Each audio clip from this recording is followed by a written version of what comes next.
Kwenye maisha yako, hakikisha unaomba Mungu akupe marafiki sahihi, marafiki ambao wanaweza kukubeba na kusimama na wewe kwenye kipindi cha amani na kipindi cha mabaya.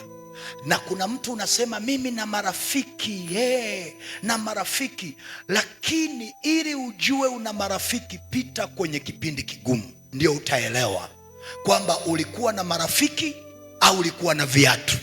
Na kuna mtu unasema na marafiki, pita mahali pagumu uone, utabaki na vumbi tu. Na wale uliosema hawa ni wa marafiki kindakindaki, utawaona hata mmoja, hautawaona.